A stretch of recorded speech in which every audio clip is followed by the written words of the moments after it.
Welcome to our webinar on how language traps or frees us.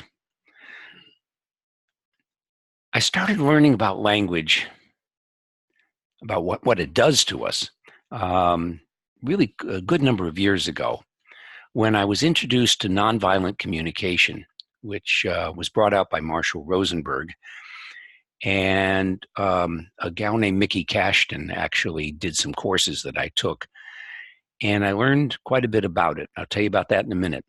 We're also going to talk about interrelationship focusing tonight and clean language.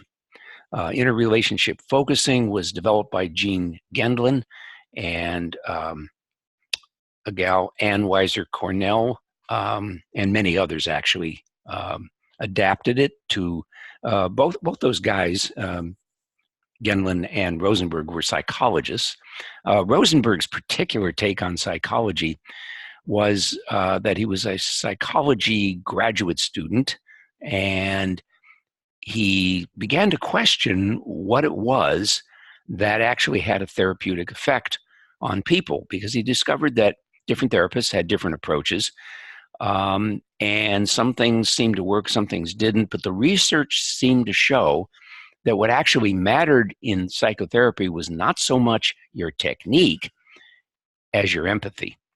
And so what really helped people was that they felt that they were heard and understood and respected for who they were.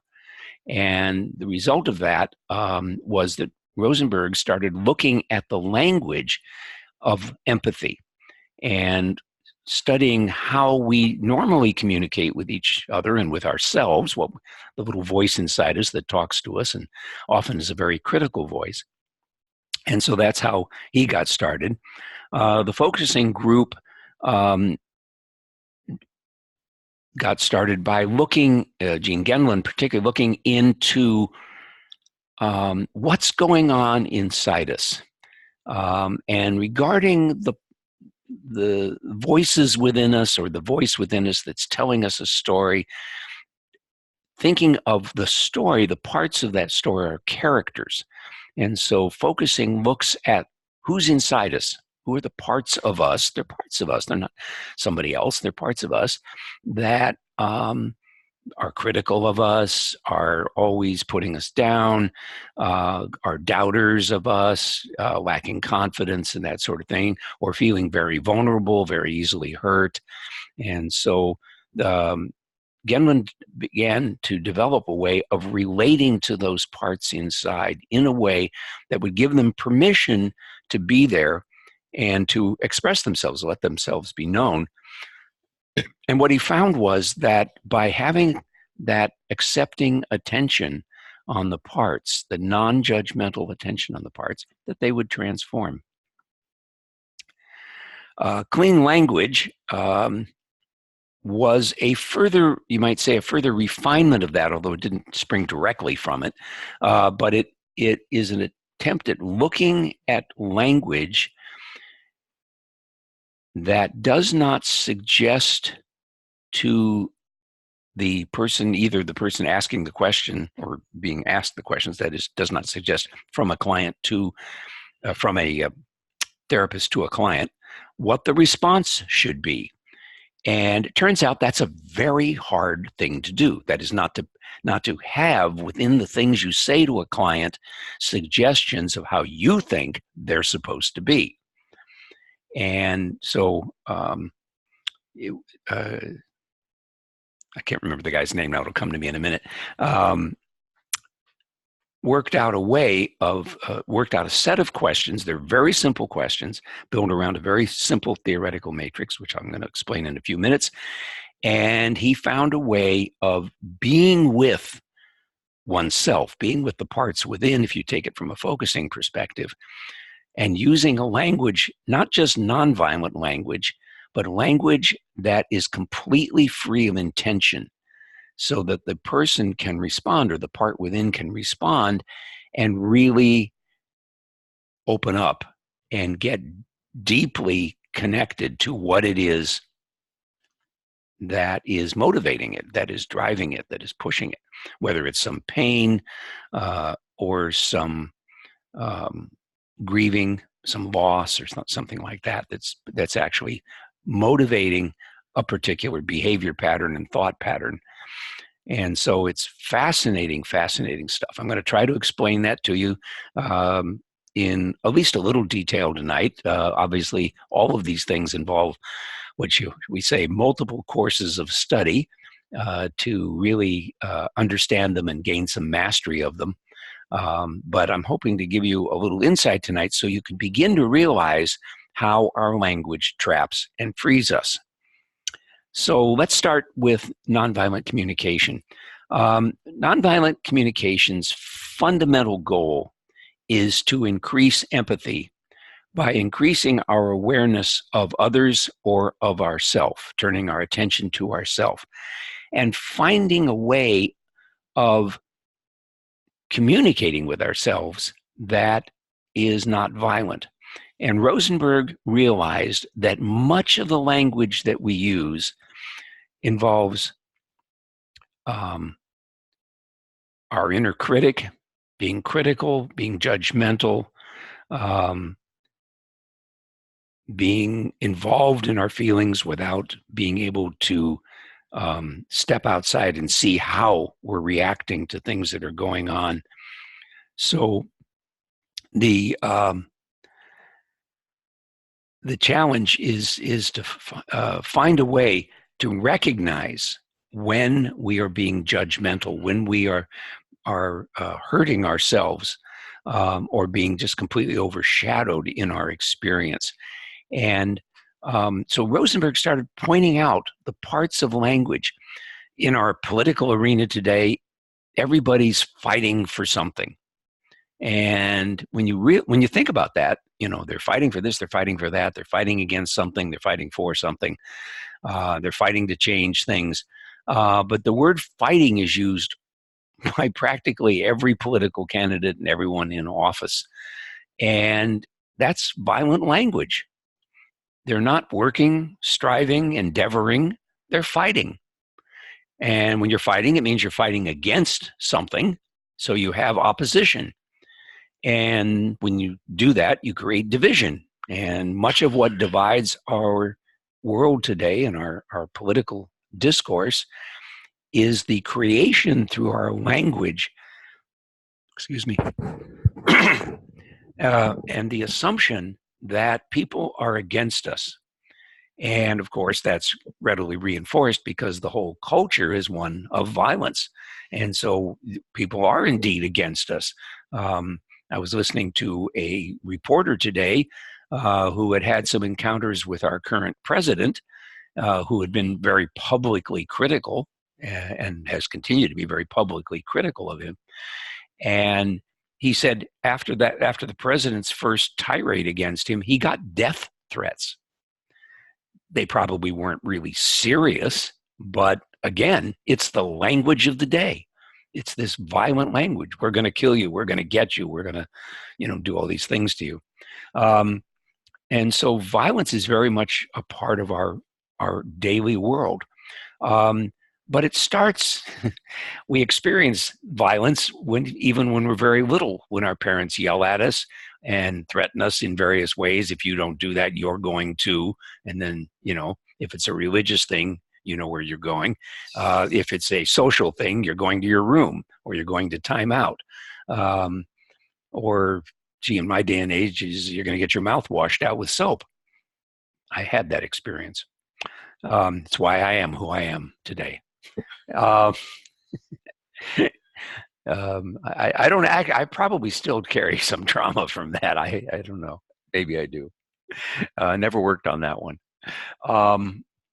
But when we're growing up, we're confronted with a very authoritarian world. Our parents believe that they should have responsibility for us. They should control our lives.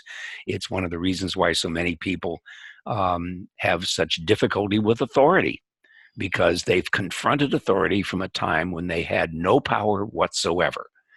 And rather than receiving just security, nourishment, and education stimulation from parents, what they received was a lot of criticism, judgment, punishment, sometimes physical punishment. Um, the world is replete, the world's literature is replete with stories about the physical abuse that children have received. So we live in a very violent world, and it is structured by our language, and that language is in our heads, so to speak. That is, we're telling ourselves we are as violent to ourselves as we are to anybody else. We criticize ourselves, we judge ourselves, we indict ourselves. That's a word I like to use. It's not a word that other NVC people use, nonviolent communication people use. But I like the notion of an indictment, because an indictment is more than an accusation. It's an accusation backed up with data, with evidence. And I've had more than enough experience with that kind of thing. Was the thing that's wrong with you, kind of stuff. And then there's the list, right, of all the things. So you get this indictment, right? So these are the articles of impeachment, which I've been looking at lately. For Nixon and Clinton, and how our current president might possibly fit into that mold. But anyway, we tend to indict people. We develop reasons why we think they are bad people, or we need to criticize them or put them down or just avoid them, or do nasty things to them. And it's because we have this indictment in our heads about them. We have developed a list of reasons why they are not good people and do not deserve our respect, care, and consideration, which is what nonviolent language gives us. It turns out that nonviolent language is not a new thing. It is widely employed by indigenous peoples around the world. Most of them are very polite to each other. And in fact, if you've traveled or interacted with people from other parts of the world, you may find that they are not ugly Americans. They do not try to dominate each other in their conversation. They're very respectful in their speech to each other. They will negotiate oftentimes for enormously long periods of time. I remember reading The Walking People, which is a story of the oral story now written down of the history of the Iroquois people, what became the Iroquois people, and how they learned their cultural lessons, how they should be with each other, how they learned to respect children, for instance, and certainly respect women.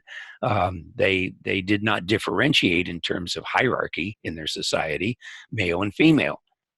Women obviously had children, but bore the children. But women did everything that men did.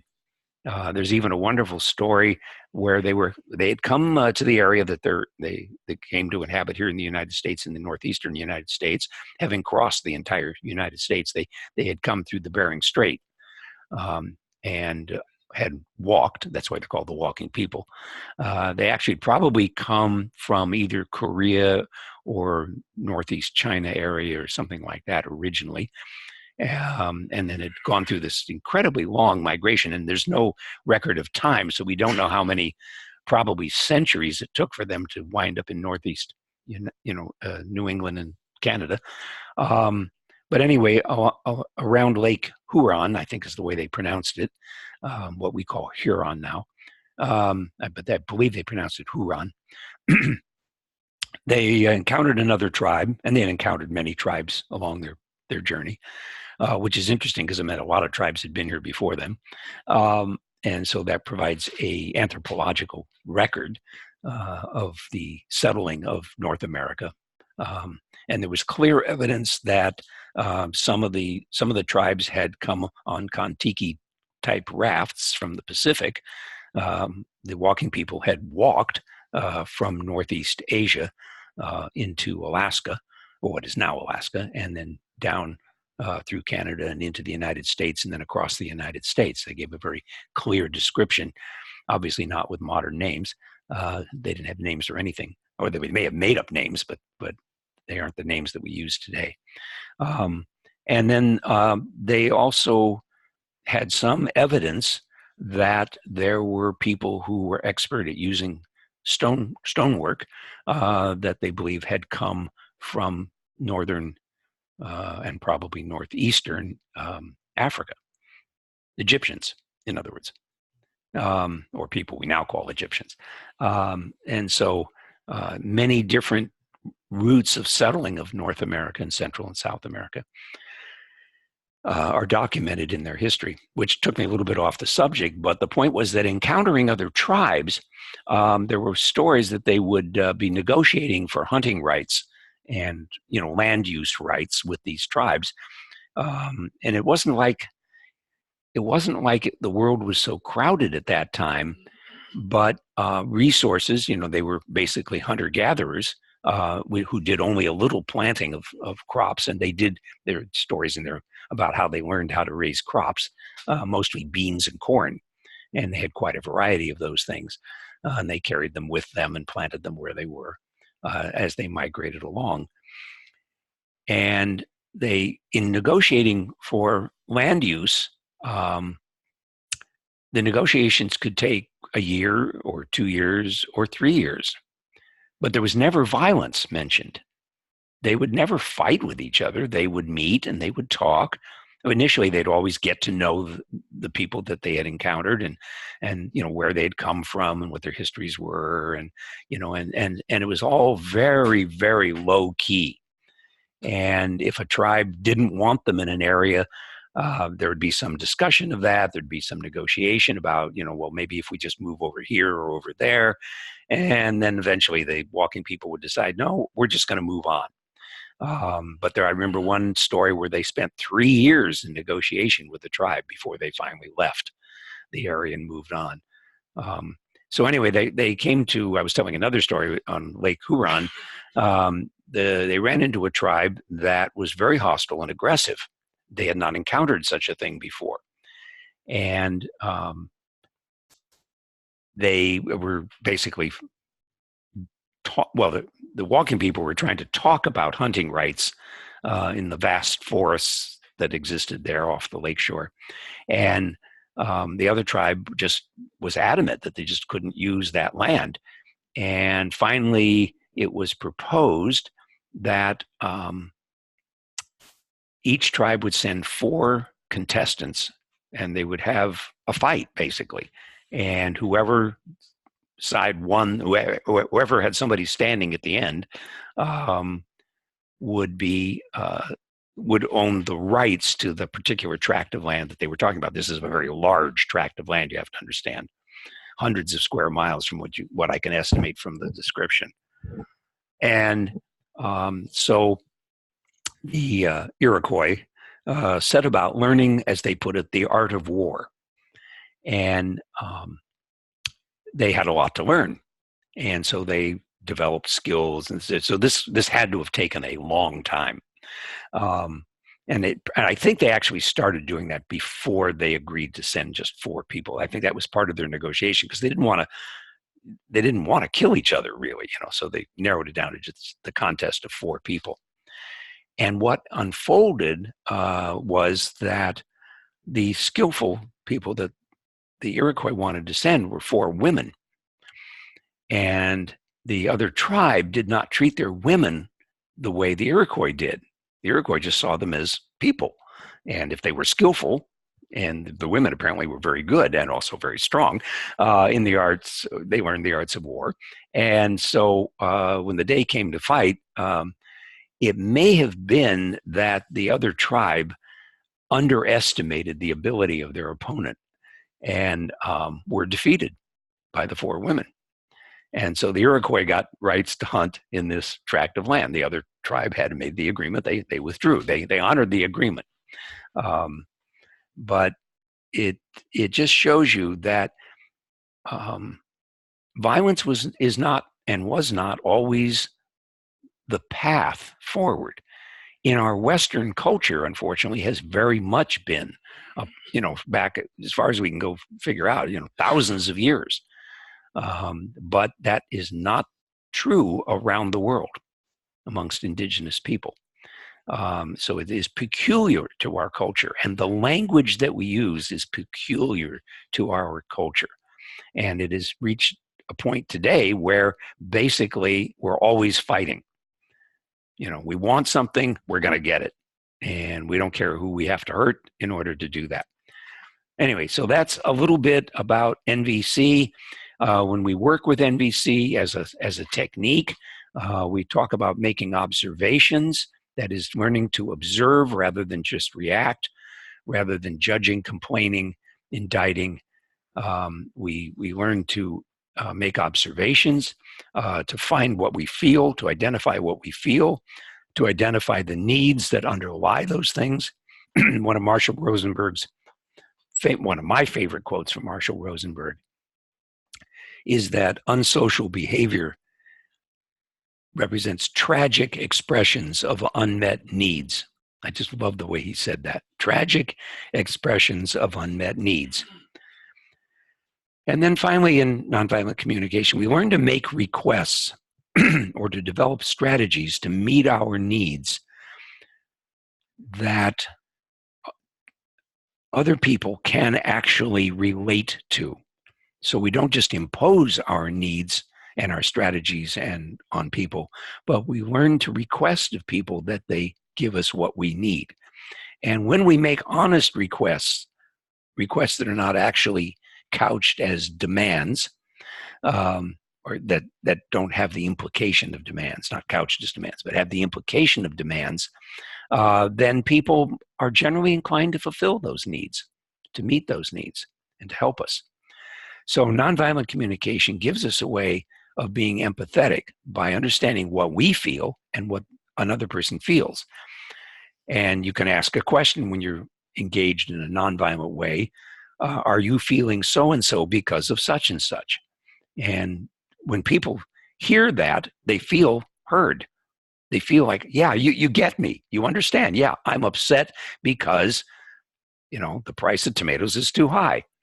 And then they can start to work with that. And you can help, in doing this kind of thing, you help somebody identify what it is they really need. And those needs there's about a one-page list of needs. There's the obvious needs for, air and water and food and shelter, and safety and, security of that kind. And then the needs start getting to be more general. We have a need for love. We have a need for recreation and so on. You might say more, not immediate needs, more general needs. But all those needs are important to us. And at certain times, they may be extremely important to us. And we may not identify. The problem is that we don't always identify what our needs really are or have effective strategies. And, you think of a little kid in the grocery store. What's his main strategy when he doesn't get what he wants? Have a temper tantrum, a screaming fit. And if parents are in the habit of giving into such things, then, well, yeah, it works, doesn't it? So it's going to continue to work. And then maybe, when a kid is a teenager, what does he do when he can't find fulfillment of his needs?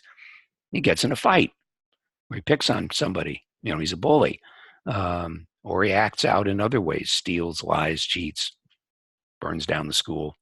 Various things that kids will do when they're not feeling good, because they can't meet their needs, because they usually don't have effective strategies and often just plain don't know what their needs are. Let's move on now to interrelationship focusing. Focusing cultivates the ability to have an inner witness, to an observer.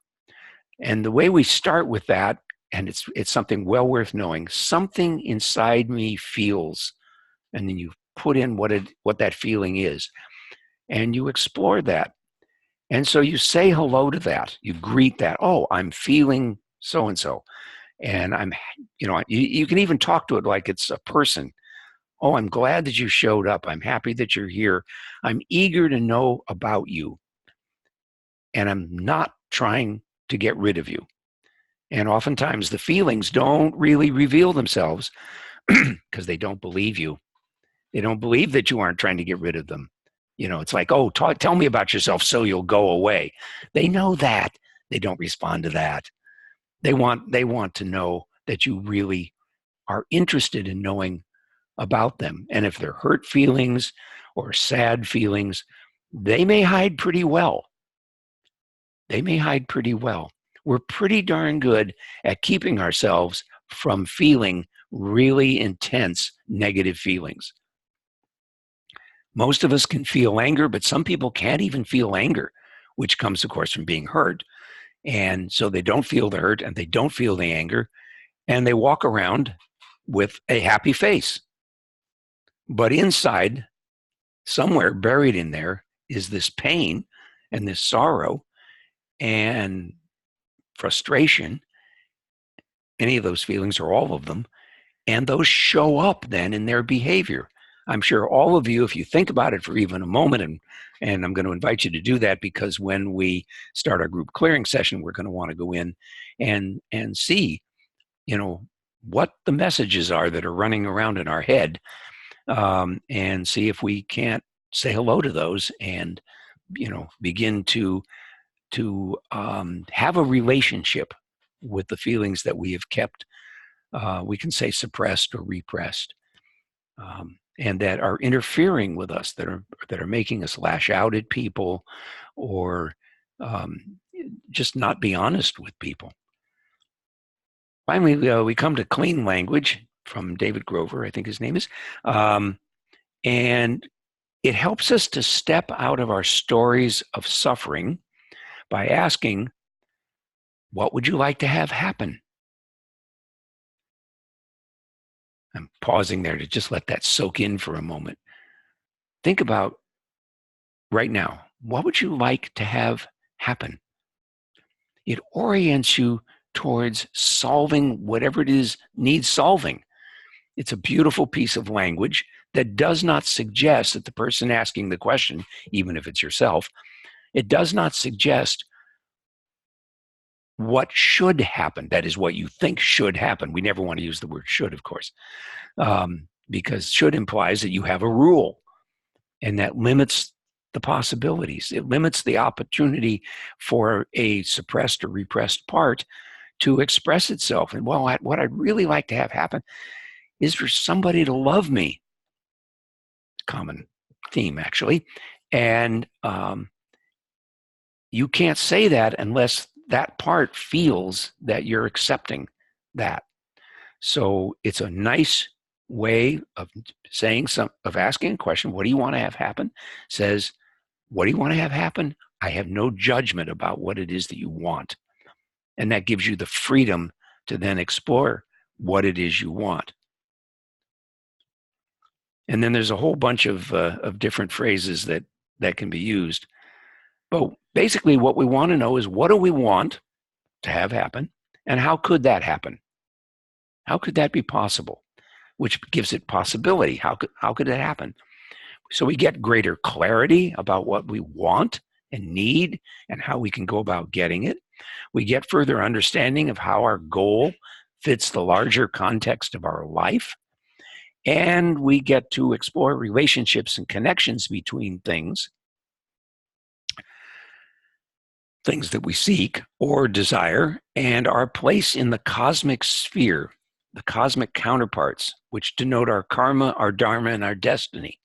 So I'm taking that to a much bigger level there, that when we use this kind of inquiry into ourselves, and we can do this to ourselves, it's nice, like with focusing, it's nice if somebody else is supporting that experience, but mostly by just being there and reflecting it back. But the key thing is that when we do that, we find out what we want to have happen. What do we really want? I want this. How could that be? And how does that fit in with the totality of our life in its context within the whole society and the whole universe? And so it's very, very powerful language. There's a whole set of questions for navigating this in clean language, so that we can help ourselves, or someone can help us to really see all possibilities, because the language itself doesn't constrain us, doesn't limit us. So these three things, if I can just tie this together, and then we'll start our group clearing session, but these three things work together, that our language towards ourself, and hence towards other, should not be violent, should be supportive language, should be language of friendship and empathy, connection, so that we're connected. Interrelationship focusing is connecting with the parts within us, giving them permission to be there so that the energy that's bound up in them can dissipate. And it does that on its own. You do not have to do anything other than be present with those parts in innocence, not with any judgment. Because judgment would be violent language. You should be this way. If you're not that way, well, then you're just really not up to snuff. Okay? And then the clean language is just, again, a set of words, a set of questions that help us get in there without any judgment, help us get to the very depth of what we need, what we would like to see happen, and how we can make that happen, right? Because we don't have any judgment, so it gives us all possibilities towards exploring that. Okay, any questions now about how language traps or frees us? I think we've explored both of those conditions, the trapping and the freeing us. And so seeing, we got one here. Okay, I'm just looking to see if there's anything online. Okay.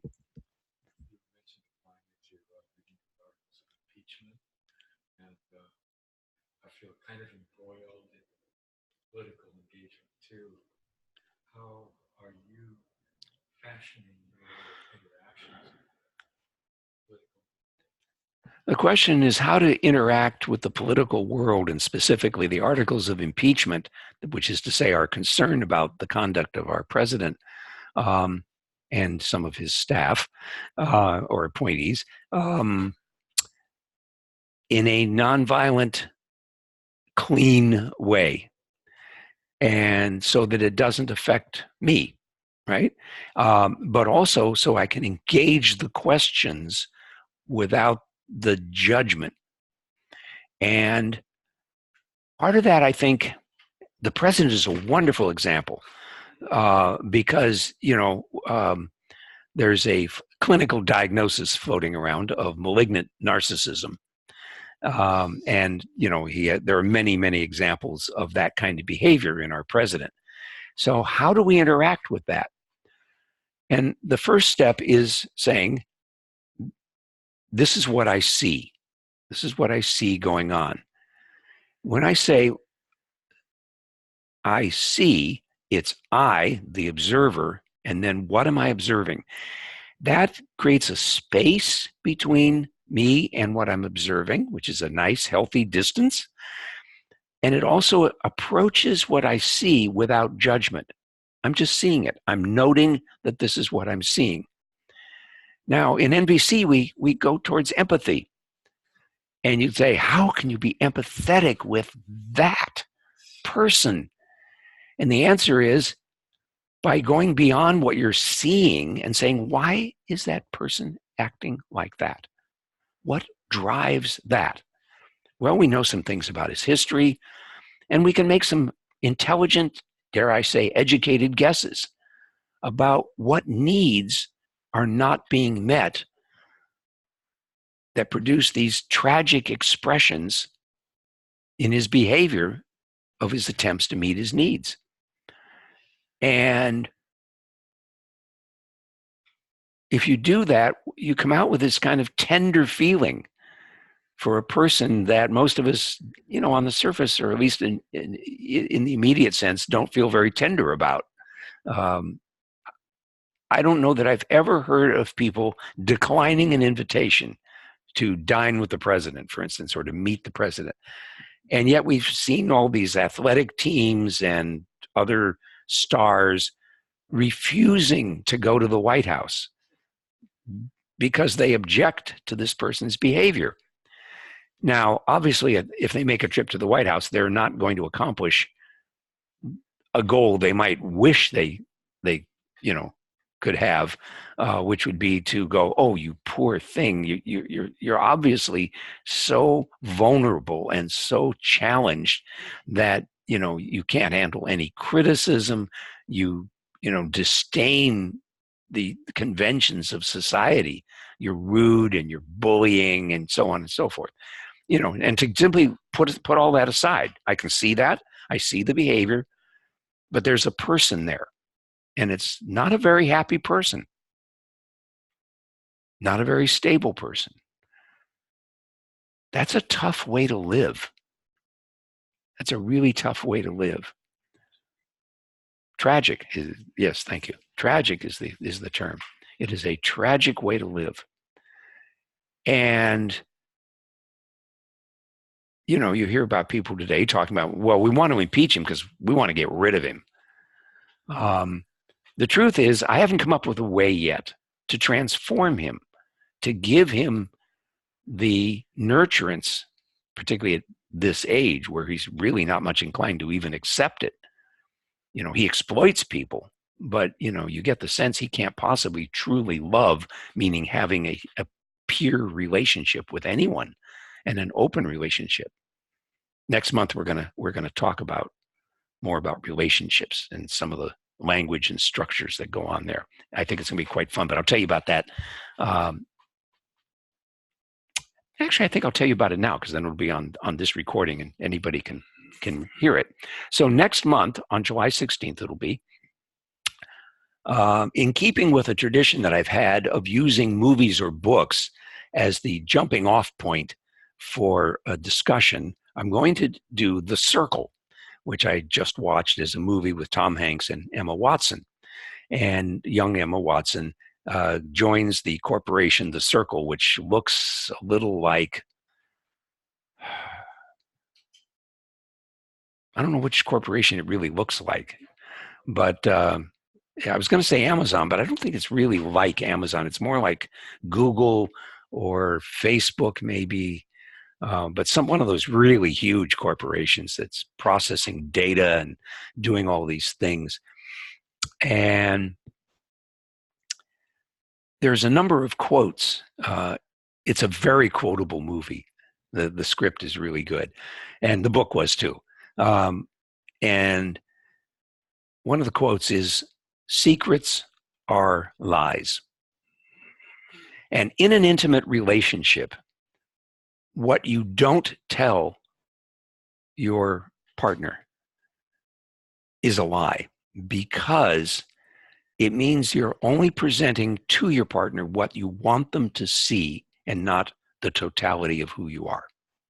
So that's what we're going to explore next month is how the secrets in a relationship and how openness and candor in a relationship is so essential to having a successful relationship. And then all this stuff about language just becomes really important because you got to be able to communicate. And you can only do that if you're empathetic and you're aware of what's going on in somebody else, and really paying attention, not just to what's going on inside of you, but what's going on inside of them. Okay, so any questions about next month's webinar? That's going to be on July 16th. Okay, and we will post it on YouTube, where people who are listening to this recording will be finding this recording. Okay.